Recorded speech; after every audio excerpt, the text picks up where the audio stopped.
So first of all, I would say that the implication of changes in the diet in the days previous to the transfer is not clear. It's not something that we can say that it's going to make a difference.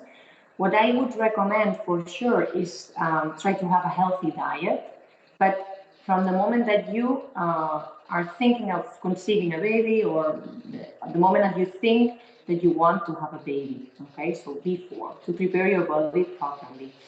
What would I recommend? So to have a varied diet with fresh foods, avoid saturated fats, avoid processed foods, and try to eat a little bit of everything. That's a little bit the recommendation that we always give. The other thing would be, once you are pregnant, then it's also very important to continue a good diet.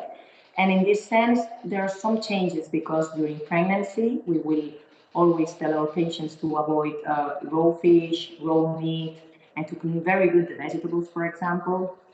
And all these things, it's because it can be associated with toxoplasmosis or with anisakis, which can be problems and can create problems actually during the pregnancy.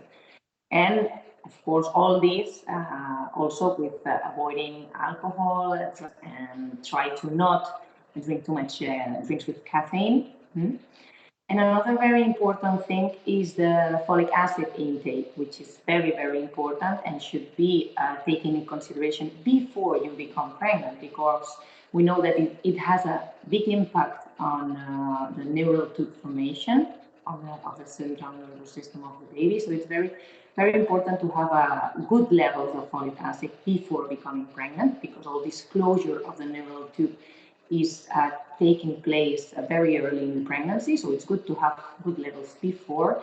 And for that, we always recommend also the patients to take some supplements of folic acid. And the last thing is that, for example, in some specific patients that are, for example, vegan, it's always also very important to look if they have all the vitamins that they need. For example, vitamin B12 is very important to test it in vegan people.